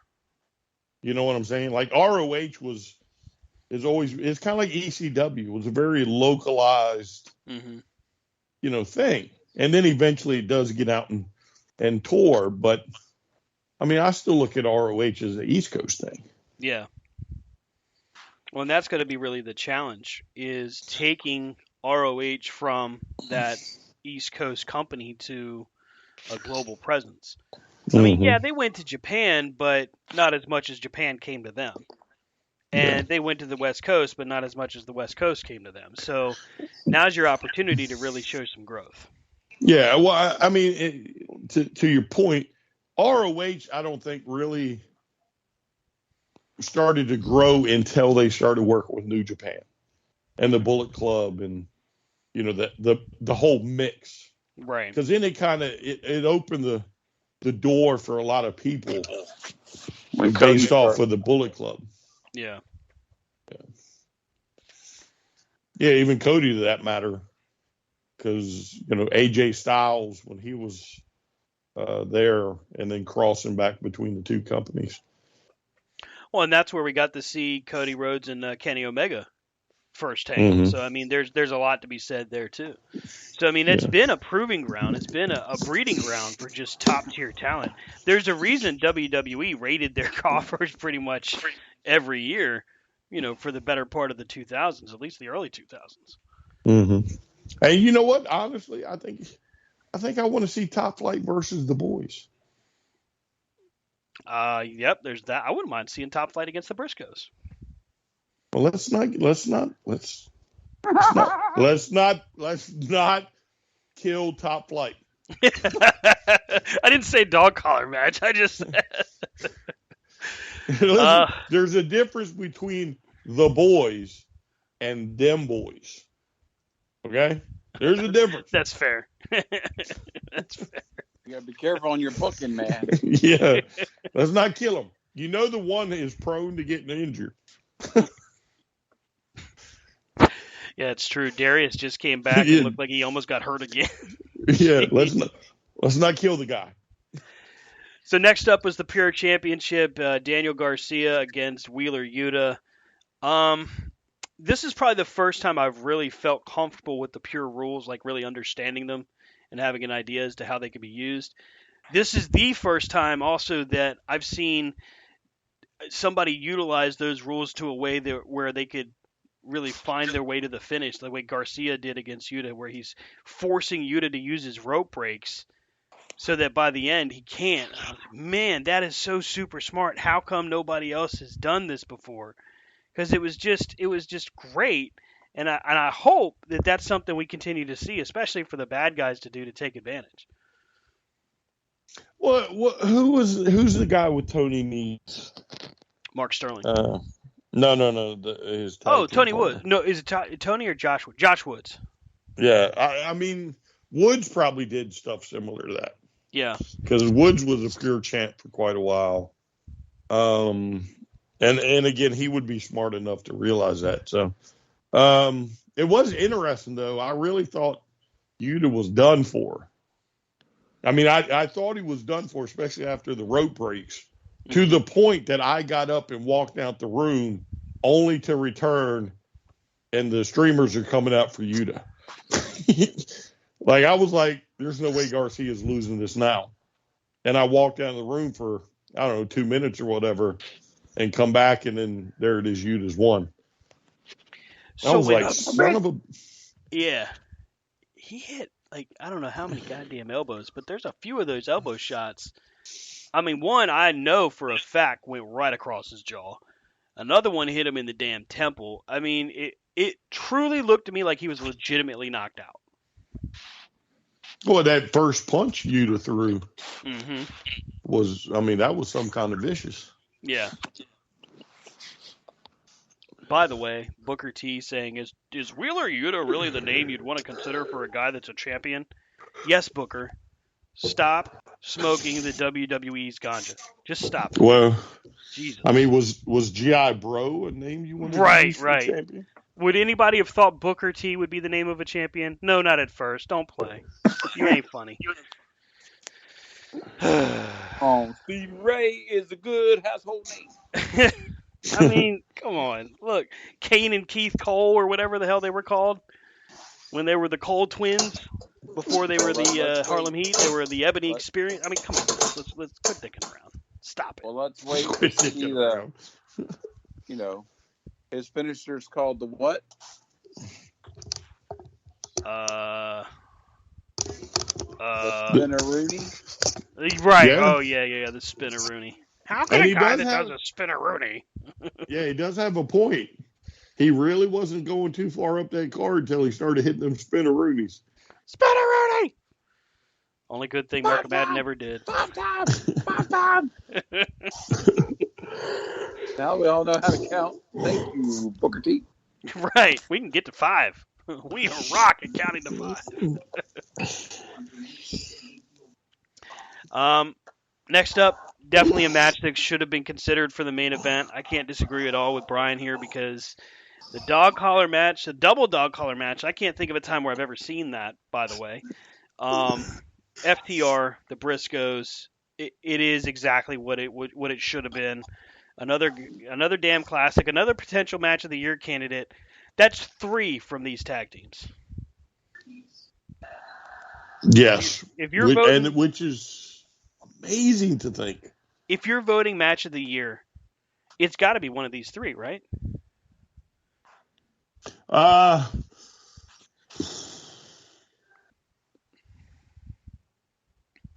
mean, I don't know. I don't know, like, if it should be, but it could be. Any of the 3 could be, especially like the first one. Hmm. The first one should set the bar for tag team wrestling for decades to come. Right. And I mean, I think if any of them were going to be match of the year, it'd be the first one. Right. But this, I mean, a double dog collar match, and they planned everything perfectly, from FTR's solid white trunks that you just knew were going to turn red by the time it was over, to, I mean, the way they were throwing punches, the way they were jerking people with the chain, the way they're, knocking the ref out. I mean, everything was just perfect. I'll say this for the record: I never ever would have expected it to be the bloodbath that it turned out to be. I'm not saying that it didn't have the possibility or potential to be that, but I never expected the carnage that this match was to really be that way during this whole build-up. I really didn't, and it was impressive. You should have known on Rampage when the Ass Boys pulled out the piece of paper and said FTR versus Briscoes 3, right, or whatever, and then held up the double dog collars. You should have known at that point somebody's going to die. Like, somebody is never going to recover from this. I mean, you should have known point blank when he held up 2 dog collars. Mm-hmm. It was going to be a bloodbath. And that's what we got. For the record, this is one of those matches where you didn't need a build-up. You literally could do exactly what they did, which was the Wednesday before. Hey, guess what? FTR is coming to get you. I mean, the Briscoes. Holy crap. Yep. Because all you got to do is just buckle up. That's literally all you got to do. These are 2 tag teams that are at the top level of their game. For the Briscoes, first and foremost, this is their 13th reign as tag champions? Mm-hmm. They're still tremendous to watch. Mm-hmm. Yeah, and so there was a discussion in the chat about this being the greatest tag team feud since the Midnight Express and the Rock and Roll Express. Mm-hmm. Right? Now, to me, this is not a feud because we're not seeing it on a regular basis. Right. We have seen it 3 times throughout the year, or up until that point, we had seen it twice throughout the year. You barely even got any story with any of the matches. Mm-hmm. And this one especially. Like, literally, this is what they did. On Friday, they held up a sign. At Final Battle, you're getting FTR versus the Briscoes. Right. And then the other one holds up 2 dog collars. And then eventually the Briscoes drop something on YouTube about how the Ass Boys gave them a Christmas gift. Mm-hmm. That was your build-up. And it's like, that's it. That's what these matches are. They're just matches, but I don't really call it a feud because you don't get everything that goes with a feud. Right. I think in this situation, it's just the perfect storm. You know what I mean? Oh yeah. Two tag teams that are the absolute best to ever do it, and 3 matches that prove exactly why. And it doesn't matter which style, hardcore, Mhm. Ring of Honor style, 2 out of 3 falls, whatever. I want to know, like, when if they had a roadmap Hmm. from the beginning, like when they decided to have FTR jump the rails and jump the Briscoes on that last ROH pay, Right. right? If they knew, okay, we're going to have a trilogy, and this one we're going to do this one we're going to do this. Oh, hey, what do you think of the third one? We're making a double dog collar match. Right. You know what I'm saying? And all 4 of them were like, hell yeah, that sounds fucking perfect. Not realizing by the end of Saturday night, they're going to bled so much that when they wipe the blood, it's like a lump. It's That not. was gross. Yes. When Dax wipes it off his forehead, and it's just this big old nasty clot, and he just funk. Yeah. I'm like, oh, that's gross. It was gross. So foul. Yeah, and I'm telling you, Tony Khan is missing an opportunity. If he doesn't take the jumping of the rail, all of the YouTube videos and the Twitter videos, Hmm. all the matches, chain them all together in chronological order, and then all he has to do is label it the trilogy Right. and put it out for sale. Like, again, there would be people 20 years down the road that would be hunting for this tape to see true tag team wrestling. Hmm. And Rob, if you have not experienced these 3 tag team matches, you gotta find a way to watch them. Okay. I mean, the 2 out of 3 falls match might still be my favorite one, just because of the fact that it was, I mean, literally that damn good. But it was one of those matches where you're watching something and you just know from the beginning, damn, this has a real magic feel to it. It's just, that's how good it was. And this double dog collar match, I don't know that I would have compared it um to the Midnight Express and the Rock and Roll Express. I think I would have compared this more to like Doom and the Horseman with how gritty of a feel it is. Yeah, but again, though, it doesn't need to be compared with anybody.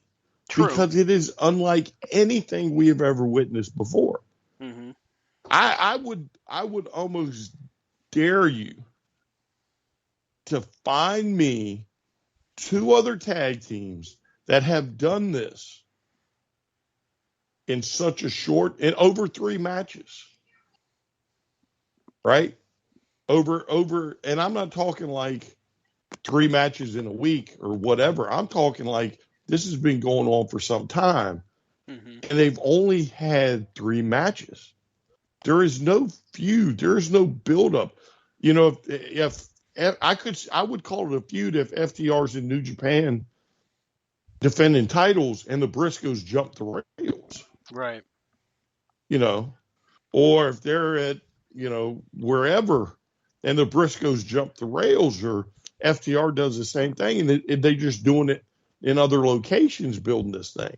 Hmm. But again, Friday, well, here's your match. And boom, the wrestling world's like, holy cow, we're getting a double dog collar match. And we're going to see quite possibly another match of the year candidate. I mean, I dare you to find me another situation like that you can even come close to comparing this to. Yeah, I don't know that you'll find one. I really don't. I don't think that there's another matchup or pairing that you're going to find, at least right now, There's recipes for it. You got some of the right talent, but until they get moved around on the board, I don't think it's going to work. It's tough to breeze past this, but Samoa Joe and Juice Robinson, you blinked and you missed it. Samoa Joe remains king of the television as he pins Juice Robinson after a muscle buster. I was impressed with how good Juice Robinson looked as far as when he was making his way to the ring, but I was not expecting him just to get smacked around by Samoa Joe the way he did. Hopefully he gets another shot at it. We'll put it that way. Yeah, but this again, to me, this Joe is the Joe of Impact. Oh yeah, this is top notch Samoa Joe. Yeah. This is not like watered down WWE version. Right. This is the Samoan submission machine. This is that guy that you could very easily put on an undefeated streak, and everybody's going to buy into it. And he's definitely got the right start for it. Yeah. I mean, I didn't think Juice was going to win anyway, but it's good to see Juice on TV. Yep, albeit for 5 minutes, but hey, good 5 minutes. Welcome to the States.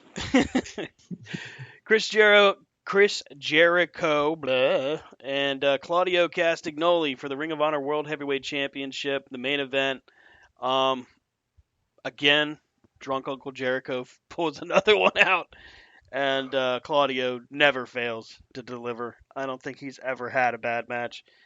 These guys really brought it. And this finish, not a bad one.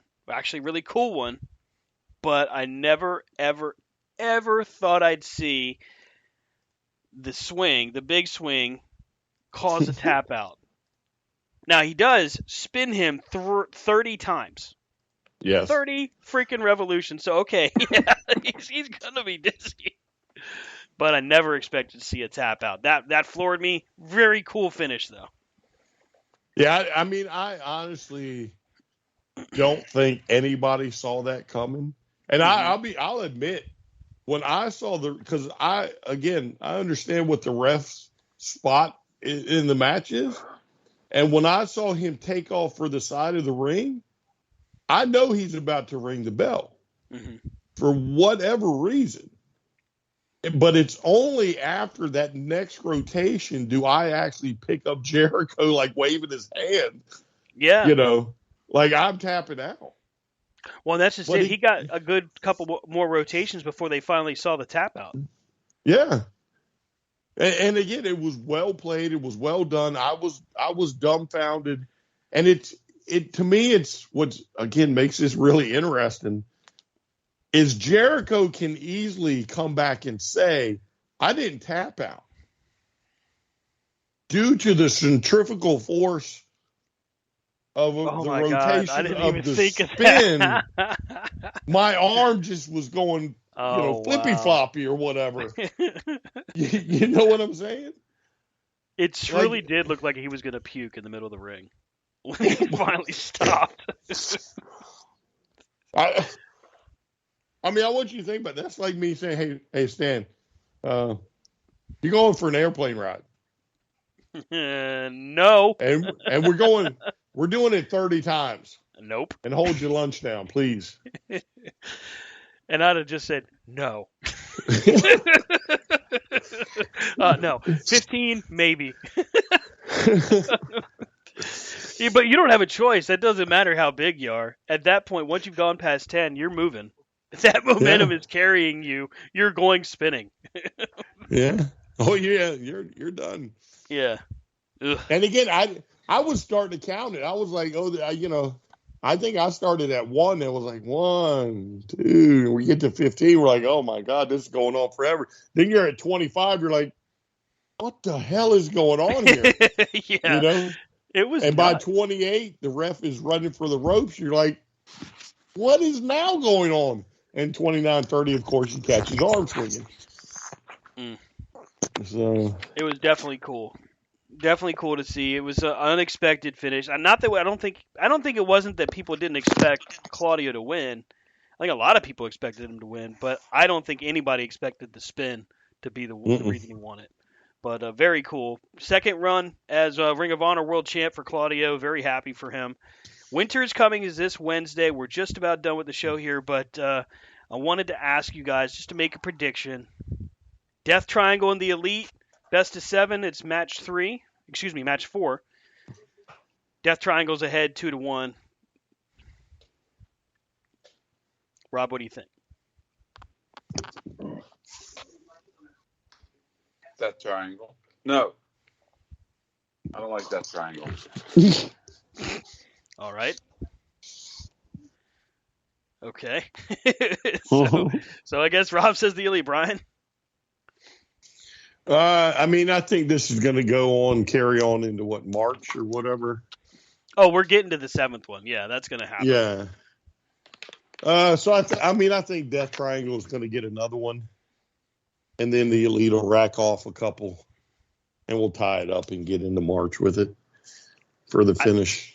I think Death Triangle takes this one. The Elite comes from behind, winning 3 in a row. Winner takes all. AEW World Title and Dynamite Diamond Ring. MJF against Ricky Starks. No, sorry, Ricky, but you're going down, kid. Great promo Wednesday. Great showing for himself. But MJF's reign of terror, as he said, it's only just begun. Mm-hmm. That's not going to end with Ricky Starks. That's for damn sure. No. It's going to have to be a pretty major person to take that title off of him. Maybe it's Paige. Maybe it's Omega. Hell, maybe it's Punk that comes back. We still don't know if Punk is really done. Will you just stop about Punk? God. It's all right. I am not convinced that you're not going to hear it when you least expect it. Watch it be him at the Rumble. Who knows? Who freaking knows? We have no idea. Literally, there are no facts out there outside of what we've already, had confirmed, and that's it. So in one show, Stan's gone from CM Punk's going to win the AEW title and Kenny Omega's going to be at the Rumble. That's right. And then back again. Catch up with us on Twitter at C2C Radio Show. Rob is at Rob Hefner C2C. Brian is at Vlad Dragul C2C. That's VLAD TRAGOOL C2C. I'm at Stan Grubb. Blah, blah, blah. Thanks again for listening. We'll catch up with you next week with Winter is Coming results. Have a good night, everybody. Now, Tony said that he would have an announcement on ROH TV in January.